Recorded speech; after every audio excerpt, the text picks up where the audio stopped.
Graças e paz, irmãos. Mais uma quarta-feira aqui. Nós estamos estudando o Catecismo Maior de Westminster, todas as quartas-feiras, às 19h30, no canal da nossa igreja. Uma pergunta por semana. Isso tem sido uma ferramenta importante, né? O catecismo ele pode ser usado para, dentre outras coisas, os nossos cultos nos lares, né? As nossas devoções familiares. Isso e essa ferramenta então pode ser utilizada por você para se preparar, quem sabe, aí para estes estudos. Além do mais, quando estudamos o catecismo, nós somos expostos a doutrinas de maneira sistemática, as verdades que a Escritura apresenta na sua inteireza. Né? Muitas vezes uma verdade que é apresentada na Escritura de maneira seminal, inicial, nos livros iniciais, como em Gênesis, ela é apresentada de maneira completa somente ao final, né, de Apocalipse. Quando nós estudamos a doutrina de maneira sistemática, nós estudamos essa verdade ou esse fato já de maneira completa. E o catecismo, na sua organização, nos permite, né, isso. Então, tem sido uma ferramenta importante de estudo da Escritura Sagrada, bem como do sistema doutrinário que a Escritura apresenta. Nós entendemos, então, e cremos e confessamos estas verdades. Então, meus irmãos, antes de nós começarmos o estudo da pergunta de número 18, vamos orar para iniciar nosso estudo nessa noite. Agradecemos-te, Senhor, por mais uma oportunidade que temos de nos encontrarmos por meio deste canal e estudarmos a tua palavra. Pedimos mais uma vez que o Senhor nos abençoe e o Senhor nos instrua através do teu Santo Espírito. E hoje, na medida em que considerarmos a obra da providência, sejamos pelo Senhor também confortados. Assim, oramos em nome de Jesus. Amém. Bom, meus irmãos, nós vamos estudar nessa noite a, a pergunta de número 18. Deixa eu colocar aqui na tela. Pergunta 18. Que questiona: quais são as obras da providência de Deus? E responde: as obras da providência de Deus são a sua muito santa, sábia e poderosa maneira de preservar e governar todas as suas criaturas e todas as suas ações para a sua glória. Então, a obra da providência é preservar e governar, de maneira resumida. Quando nós falamos sobre Deus como Criador, meus irmãos, nós vimos que Deus ele não é como os deístas pensam. Se você não se lembra, eu refresco aqui sua memória. Os deístas, eles entendem que Deus ele criou o universo, no entanto, ele o deixa à sua própria sorte. Tendo o criado, ele é como uma força inicial, um motor inicial. No entanto, depois desse primeiro empurrão, esse primeiro start nesse motor, o mundo então funciona à sua própria sorte, como um relojoeiro que dá corda no relógio. Essa é sempre a ilustração comum. Um relojoeiro que dá corda num relógio e o deixa funcionando à sua própria sorte, né? Então ele cria o mundo e o abandona, digamos assim, né? Como uma força inicial. Mas nós sabemos que isso não é verdade, né? Deus é quem continua sustentando esse mundo e ele o faz por meio da providência, que um teólogo americano chamado Robert Sproul chama de a mão invisível de Deus, o meio pelo qual ele preserva e governa este mundo através das ações de suas criaturas. Eu gosto muito do livro de Esther. O livro de Esther apresenta a providência de Deus tal como ela é. O livro de Esther no livro de Esther nós não encontramos nenhuma referência a Deus. Não há o nome de Deus mencionado no livro de Esther. No entanto, na medida em que nós lemos, nós sabemos que é Deus quem está governando cada uma das decisões, dos atos, cada um dos passos dos personagens ali daquele livro, né? E essa é a representação da providência de Deus, da forma como Deus age, de maneira invisível, né? A mão invisível de Deus coordenando, governando e sustentando, né? E aí o catecismo aqui, meus irmãos, os teólogos de Westminster deixam bem claro que Deus controla todas as ações de todas as suas criaturas, ou todas as criaturas e todas as suas ações. né? Isso poderia nos levar a considerar que a nossa liberdade individual ela é quebrada. No entanto, meus irmãos, Deus não controla estas ações de todas as suas criaturas de maneira forçada. Deus, a sua providência é realizada através das suas criaturas, das decisões voluntárias delas, e no fim das contas, sempre são exatamente aquilo que Deus ordenou. E essa relação entre a livre disposição das criaturas, que nós chamamos aí costumeiramente de responsabilidade humana, e o cumprimento dos decretos eternos de Deus, a soberania divina, permanecem como um mistério lógico para nós. No entanto, nós reconhecemos que estas duas coisas acontecem de maneira contínua. São as duas faces de um mesmo ato. Para ilustrar isso, por exemplo, em Daniel 2, nós temos o registro do sonho de Nabucodonosor, interpretado por Daniel. O sonho era de uma grande estátua. E Daniel, quando ele interpreta o sonho, demonstra a sucessão dos reinados deste mundo, segundo os decretos pré-ordenados de Deus. Então, quando recebe a interpretação, Daniel ele louva a Deus em Daniel 2, verso 20, eu vou colocar na tela. Daniel 2, 20. Texto que diz assim: seja bendito o nome de Deus de eternidade a eternidade, porque dele é a sabedoria e o poder. É ele quem muda o tempo e as estações, remove reis e estabelece reis. Ele dá sabedoria aos sábios e entendimento aos inteligentes. No entanto, nós reconhecemos aqui a soberania de Deus, a ação divina, soberana, de estabelecer reis e tirar os reis, de mudar as estações conforme a sua vontade. No entanto, quando nós consideramos a história do mundo, nós percebemos a liberdade na ação individual dos homens na sucessão desses tronos. Nabucodonosor era o rei, o seu filho, o seu descendente passou a ser o rei. Né? Depois de um tempo, esse rei perde o reinado para os medo-persas de maneira contínua também, respeitando a sucessão que Daniel havia anunciado. Os medo-persas perdem o império para uma outra nação, se eu não me engano, para os gregos, se a minha memória não me trai. Então, existe uma liberdade na ação individual de cada pessoa, na sucessão dos reinos que foram pré-estabelecidos por Deus, na sucessão pré-estabelecida por Deus. Da mesma forma na história do Senhor Jesus. Quando nós consideramos a morte do Senhor Jesus, nas palavras de Pedro, lá em Atos 2, também verso 22 agora, o texto diz assim, varões israelitas, atendei a estas palavras. Jesus, o Nazareno, um varão aprovado por Deus, diante de vós com milagres, prodígios e sinais, os quais o próprio Deus realizou por intermédio dele entre vós, como vós mesmos sabeis, sendo este entregue pelo determinado desígnio e presciência de Deus, ou seja, segundo a soberania de Deus, vós o matastes, crucificando-o por mãos de iníquos. Então, aqui nós encontramos mais uma vez essa mesma verdade, né?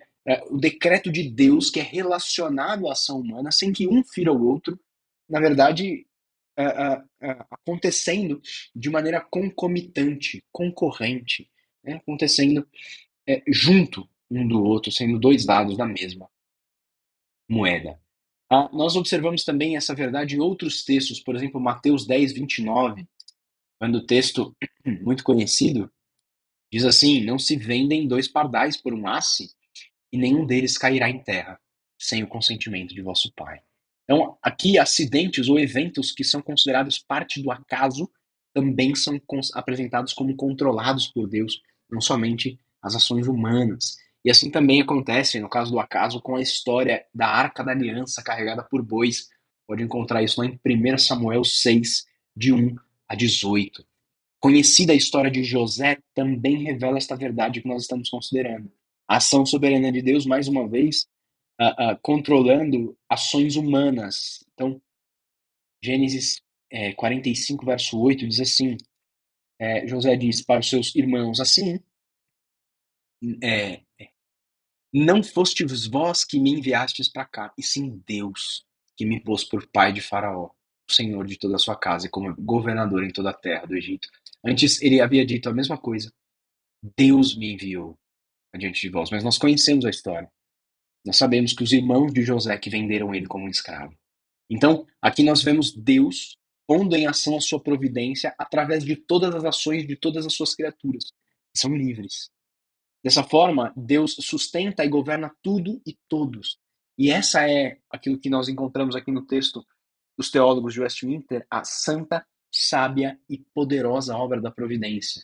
Né? Porque ela não é realizada a parte da santidade divina, como nós bem sabemos, ela não é realizada a parte da consideração e do conhecimento perfeito do Senhor, da sabedoria de Deus, e muito menos do seu poder.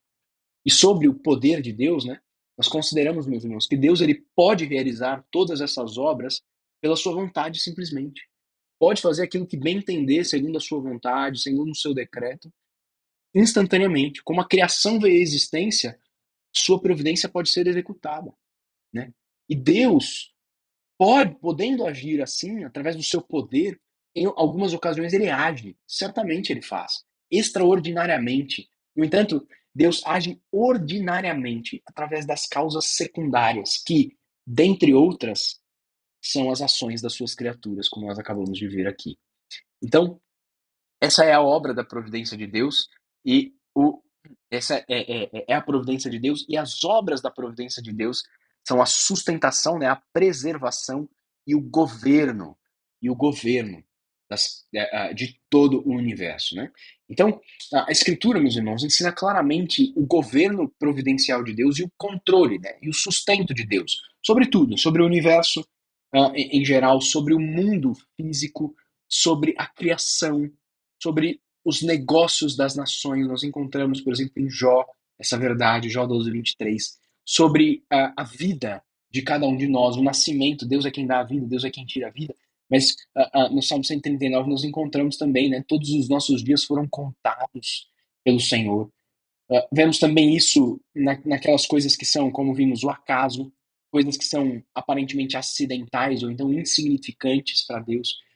Vemos a providência de Deus, né, o governo e o sustento na proteção dos justos, no suprimento das necessidades do povo de Deus, respondendo às orações do seu povo e também no juízo dos ímpios.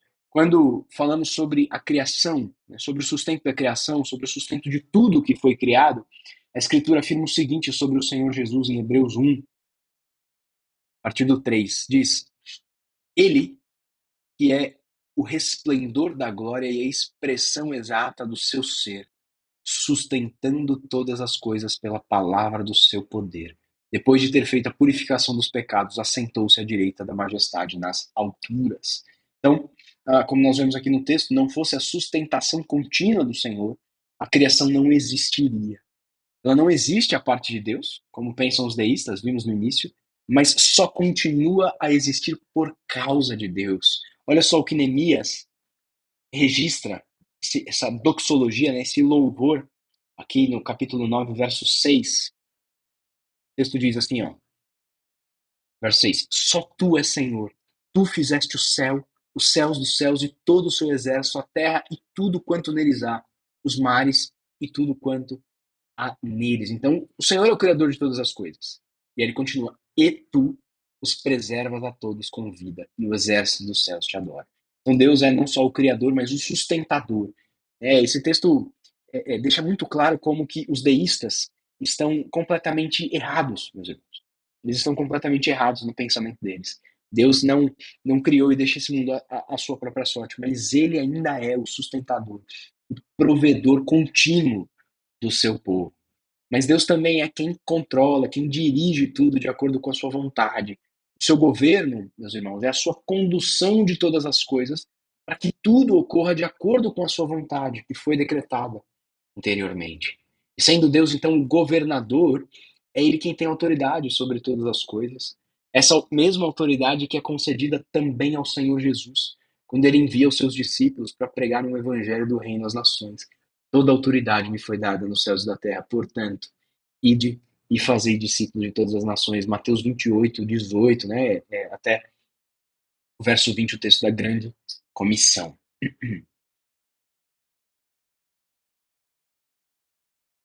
Enquanto a extensão desse governo divino, né, até onde Deus governa, a Escritura não deixa dúvidas de que é universal. O texto do Salmo 103, verso 19, nos mostra isso. Salmo 103,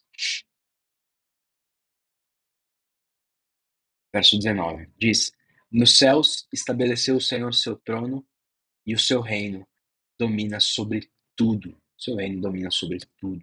Então, não pense que Deus está a par, a parte daquilo que acontece na sua vida, ou que ele não tem poder para mudar os fatos que te cercam. Ele pode fazê-lo se esta for a sua vontade, que é sempre boa, perfeita e agradável. É sempre a melhor para nós. No entanto, e às vezes esse é o nosso conflito, né? Em saber, em pensar que aquilo que nós desejamos é o melhor para nós. Mas nós devemos confiar de que o que Deus tem para nós é o melhor para a nossa vida, né? Por isso que muitas das nossas orações não nos são respondidas. Então Deus reina sobre tudo e todos, inclusive entre as nações desse mundo. Inclusive no nosso próprio país, é Deus quem reina. Nós vimos isso lá em Daniel 2. Deus é quem estabelece reis e quem os depõe também.